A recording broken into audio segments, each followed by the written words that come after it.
Hi guys, நான் நாம் முன்பு ஒரு சுற்றி வீடியோடாக இணைந்து கொள்வது கிடைக்கிறேன். நாங்கள் இப்போ இனிமேல் பார்க்க இருப்பது இந்த வீடியோவில் வந்து இந்த சோமசூரியர் மனோரமான அந்த கதை. அது மற்றது இனி பெர்ராய சேகரன். இந்த பெர்ராய சேகரன் பிறப்பதற்கு முன்னர் கொஞ்சம் நடந்த விஷயங்கள். அடுத்து இந்த இடையிடையே இந்த சோமசூரியன் மற்றும் மனோரமாவினுடைய கதையும் இது கொஞ்சம் நகைச்சுவையாக போகின்ற ஒரு கதை. ஏனென்றால் கதையில் நகைச்சுவை பகுதியும் போகும். இது தற்பொழுது நகைச்சுவையாகவும் கொஞ்சம் அவ்வப்பொழுது போயிருக்கிறது. சரி, இப்போ நாங்கள் இப்போ பார்த்தோம்னால் இந்த கதையிலே சரி, அப்போ நானே சொன்னேன் இந்த கீதாஞ்சலி அவர்களுடைய திருமணம் நான் கொஞ்சம் கதையை சுருக்கமாக சொல்லி சில கதையை விரிச்சு சொல்ல இருக்கின்றேன். இப்போ கீதாஞ்சலியினுடைய திருமணமும் கனகசூரிய சிங்கேயரியனுடன் நடைபெறுகின்றது. இவர் கனகசூரிய சிங்கேயரியனுடைய இரண்டாவது மனைவி ஆகிறார். இந்த வன்னியநாராயணன் புள்ளி அவருடைய மகள். காலங்கள் இப்படியே போய்கொண்டிருக்கிறது. இவ்வாறு போய்கொண்டிருக்கிற நேரத்தில் வந்து இந்த கதையிலே இந்த சேகராய சேகரன் என்று சொல்லப்படுகின்ற அந்த நபர்களுடைய உறவு இரண்டு விதமாக சொல்லப்படுகின்றது. நான் தற்பொழுது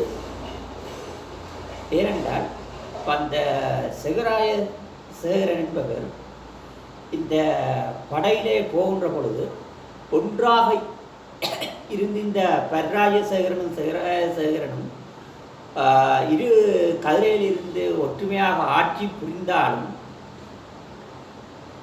அது இது பின்னுக்கு வருகின்ற கதை. ஆனால் சேகராய சேகரன் என்னென்றால் இந்த படைகள் போகின்ற பொழுது பெர்ராய சேகரன் அந்த மன்னனுக்குரிய அந்த நிலையில் அவர் அதில் போக இவரை காக்கின்ற பணியில்தான் அவன் போகிறான். இப்போ இருவரும் அண்ணனும் தம்பியுமாக இருந்திருந்தால் கட்டாயம் பக்கத்து பக்கத்திலே போயிருப்பார்கள். ஆனால் இவர் இங்கு சேகராய சேகரன் இந்த தம்பினை காப்பதற்காக அவர் அந்த அரசர் போகிற அந்த படைநிலையில் சிறிது விலகித்தான் போகிறார். ஆகவே இந்த கதைக்கு பொருத்தமான கதை இதுதான். என்னென்றால் இவ்வாறு இருக்கின்ற பொழுது அதான் வந்து ஒரு இந்த என்னது இந்த பல்லக்கு தூக்குகின்ற மக்கள் இவர்களை வந்து சிவியர் என்று அழைப்பார்கள். அப்போ இப்போ அதாவது இந்த கனகசூரிய சிங்கேயரியன் இந்த கனகம்மா கீதாஞ்சலி இவர்கள் வாழ்ந்து வருகின்ற காலத்தில் ஒரு சிவியர் பெண் ஒருத்திக்கு பிரசவ வலி ஏற்படுகின்றது. இப்போ பிரசவ வலி ஏற்படுகின்ற பொழுது இடவிடேரம் வைத்தியரை கூட்டிக் கொண்டு வர வேண்டும். யாருக்கு? அது பிரசவம் பார்க்குறதுன்னு சொல்லி. அப்போ அதே நேரம் வந்து அந்த குறிப்பிட்ட பிரதேசத்தில் இருக்கின்ற அந்த ஊர் வைத்தியர் ஏதோ ஒரு தேவை காரணமாக வெளியூர் சென்று விடுகிறார். வெளியூர் என்றால் ஒரு நபர் ஒரு குறிப்பிட்ட இடத்துல இருக்கிறார். குறிப்பிட்ட இடத்துல இருந்து வேறொரு பக்கத்து ஊர் அது அங்காட ஏதோ ஒரு ஊருக்கு போயிட்டார். அதைத்தான் பழைய காலத்தில் வெளியூருக்கு போய்விட்டார்னு சொல்லி சொல்வார்கள். அவ்வாறு இந்த சமயத்தில் அந்த உள்ளூர் வைத்தியராக இருந்த அவர் வெளியூர் போய்விடுகிறார். போய்விடுகிறார். அப்போ இரவு நேரம் பழைய காலத்தில் இந்த தீவட்டியுடன் தான் ஆறாவது போவார்கள். அப்போ வந்து இந்த விளக்கு வெளிச்சங்கள் இவ்வாறான வெளிச்சங்கள் ஒன்றும் இல்லை. பழைய காலத்தில் என்னென்றால் இந்த நெருப்பு உறங்கி இந்த தட்டில் பொறிவரக்கும் இந்த கல் வச்சிருப்பார்கள். அந்த கல்லையும் பாவிச்சு நெருப்பை உண்டாக்கினார்கள் பழைய காலம். அப்போ இந்த கல்லுகள் வந்து கூடுதலாக இருந்த பிறகு இந்த தீப்பெட்டி அதில் வந்தால் அப்புறம் இந்த கல்லுகள பயன்பாடாட்டு இதுகள் இல்லாமலே போய்விட்டது. மற்றது ஒரு பலகை மாதிரி கொண்டு வச்சிருப்பார்கள். அதில் இந்த பஞ்சு சில வைக்கொடாக போட்டு அந்த தடியை உருட்டுவார்கள். உருட்டுகின்ற பொழுது தணல் பிறப்பிக்கப்படும்.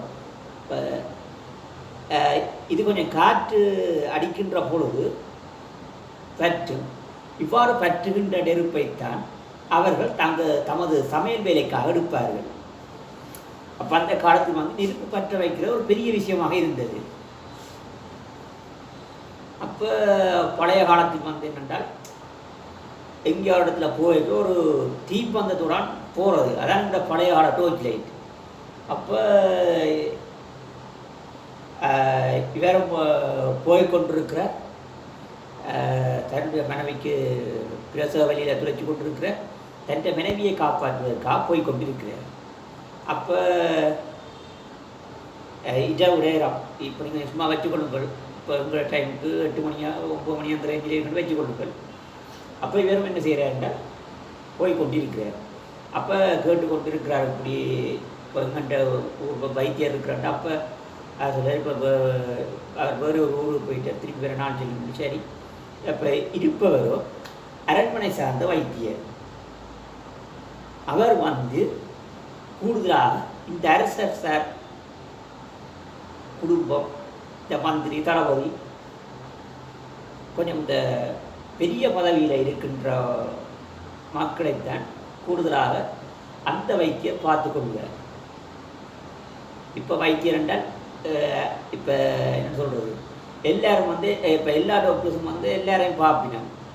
முந்தி இதில் சில பிரச்சனைகள் இருந்ததாக சிலர் சொல்லுகிறார்கள். சரி, அப்போ இவ்வாறு வருகின்ற பொழுது அப்போ இவன் என்ன செய்கிறான்டா, சரி அரண்மனையிலான வேலை செய்கிற சரி. அப்போ போய் கேள்விப்படுது போய் அந்த வைத்தியரை. அப்போ அந்த வைத்தியரை கேட்கின்ற பொழுது அவர் மறுப்பு தெரிவித்து விடுகிறார். தன்னால் தற்போது வர முடியாத நிலையில் இருக்குன்னு சொல்லி. என்றால் இப்போ அவர் வந்து அரண்மனையில் இருக்கின்ற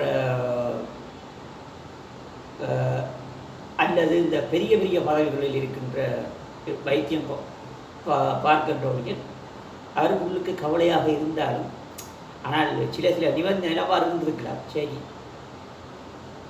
அப்போ இவன் வந்து அழுது கொண்டிருக்கிறான் தன்னுடைய மனைவிக்கு பிரசவ வழி. அப்போ ஏதோ காப்பாற்ற வேணுமே.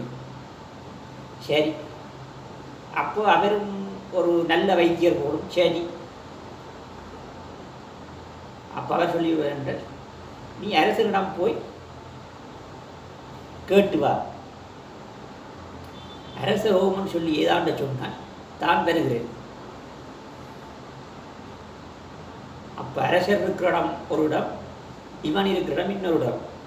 சரி, ஏற்கனவே இந்த பல்லக்களை காவி பழக்கப்பட்டவன் என்பதால் மற்றது அந்த காலத்தில் வந்து கொஞ்சம் சில விஷயத்துக்கு கொஞ்சம் வேகமாக போகணும், சில விஷயத்துக்கு இல்லை வளர்ந்து போகணும். இப்போ இப்படிலாம் இருந்தது. இப்போ இந்த இப்போ கார் வந்துட்டு, சைக்கிள் வந்துட்டு, பஸ் வந்துட்டு, கணக்கு வந்துட்டு. அப்போ பெரிய வாகனம் வந்து மாட்டு வண்டியில், மாட்டு வண்டி, குதிரை வண்டி, இதெல்லாம் பழைய காலத்து வண்டி தெரியுதானே. அப்போ இவனை பார்க்குறான், சரி தன் மனைவியை காப்பாற்ற வேண்டும், வேகமாக ஓடுகிறார் அரசர் இருக்கின்ற இடத்துக்கு.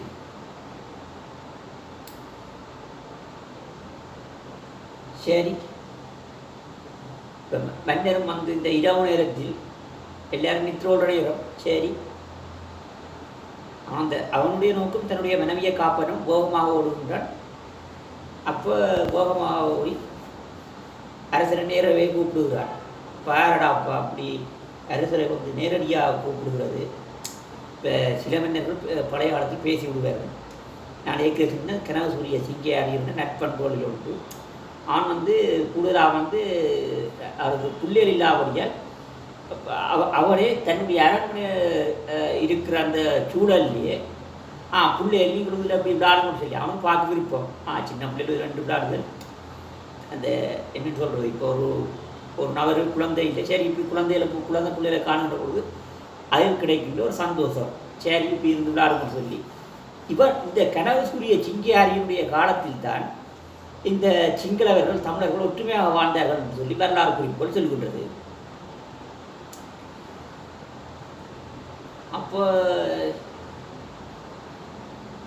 இவனும் போனோன்னு அப்போ அரசருடைய பேரை சொன்னோடனே இப்போ அரசருக்குன்னு சொல்லி அவர் வாழ்கின்ற இடவாக இருந்தாலும் அவருக்குன்னு சொல்லி ஒரு பர்சனல் ஒரு ஆள் சிலவோட இருப்பார். சில நேரத்தில் சிலவோட இருக்க மாட்டார், சிலவோட ஏதோ ஒருத்தருக்காக வச்சிருப்பார். அப்போ சரி, அப்போ அண்டை கவனம் இல்லை. அப்போ சரி அரசரை கூப்பிட்டோடனே அரசரும் என்ன செய்கிற தன்னை ஒருத்தர் அழைக்கிறாருன்னு சொல்லி வந்து சரி வந்த விஷயத்தை சொல்ல சொல்லி கேட்குறப்ப அவங்க சொல்கிறேன், இப்படி என்னுடைய மனைவிக்கு பிரசவ வலி ஏற்பட்டு விட்டது, என்னால் அவளை காப்பாற்ற முடியாத நிலையிலே இருக்கின்றது, அரசரை தாங்கள்லான்னு உதவணும்னு சொல்லி. அப்போ மக்கள் சொன்னார்கள், இப்படி எங்களுடைய ஒரு வைத்தியர் வெளியூருக்கு போயிருக்கின்ற உங்களுடைய வைத்தியரை நான் கேட்டு பார்த்தேன் என்றால் நான் அரண்மனையில் வேலை செய்கின்ற ஒரு நபராக இருக்கின்றவரையை கேட்டு பார்த்தேன். அப்போ அவர் சொன்னார், தங்களுடைய உத்தரவு பெற்று வருமானம்னு சொல்லி. அரசரும் பார்க்க சரி, ஒரு பொண்ணானவள் அந்த பிரசவ வழியில் இருக்கின்ற பொழுது சரி இவனை யோசிச்சு பார்க்குறான், தன்னுடைய கரகமாக்கும் குழந்தை குட்டி ஒன்றும் இல்லை, சரி இப்போ வெட்டிங் பண்ணியிருக்கிறோம் புது மனைவி, சரி இதுக்கெல்லாம் கூட கஷ்டப்பட வேண்டியது. அப்போ அவன் சரி அப்போ அரசனாக கூடுகளில் கொஞ்சம் காசு வச்சுருப்பாரு, சரி இந்த செய்தி நாணயத்தை கொஞ்சம் பிடி, இதான் இப்போ இருக்கிற லட்சணம் சரியா. இப்போ அரசர் என்ன செய்கிறார் என்றால் சிறு செய்தி நாணயத்தையும் கொடுத்து, இப்போ பழைய காலத்தில் வந்து கூடுதலாக வந்து இந்த ஓடையில் காய வச்சு வெட்டி வச்சிருப்பார்கள்.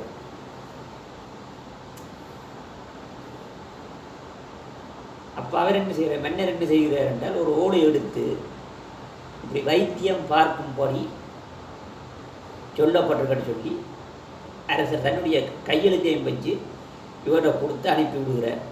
இந்த ஓடையை காட்டு, இந்த நாணயத்தையும் கொடு, சரி யார் என்றாலும் என்னுடைய தேசத்தில் வாழ்கின்ற உயிர் உழைக்க வேண்டும், அதான் ஒரு மன்னனுடைய கடமையாகிறது, சரி இதை கொண்டு போ, இப்போ நான் உனக்கு என்ன செய்யணும்னு சொல்லி. அப்போ அவன் சொல்கிறான், இதெல்லாம் போதும், ஏன்னா வைத்தியர் வந்தால் போதும், என்னுடைய மனைவி பிழைத்து விடுவாள் என்று சொல்லி எனக்கு நம்பிக்கை இருக்கின்றது.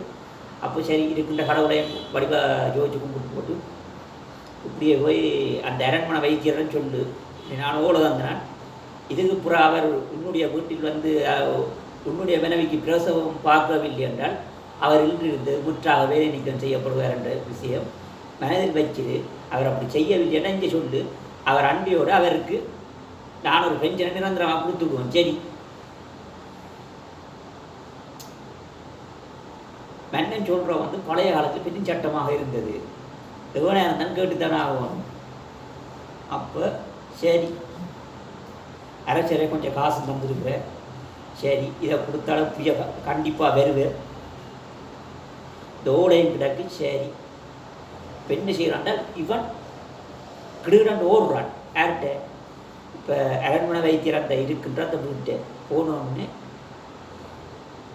செய்தி நாணயத்தை கொஞ்சம் கொடுக்குறான். அப்போ இந்த நாணயம் சும்மா ஒரு தட்ட கைக்கு வர மாட்டுது, அரசர் கொடுக்க வரும், அல்லாட்டில் இந்த வியாபாரம் நடக்கின்றவங்க கொடுக்க வேணும். அரசரை கொடுத்துருக்க மற்றொரு ஓலை ஒன்று கொடுத்துருக்கு, இப்படி அரசர கையெழுத்துன்னு வச்சு. அப்போ சரி அரண்மனைக்கு என்னது அரசர்கிட்ட நேரம் போய் இந்த இது கொண்டிருக்கிறான்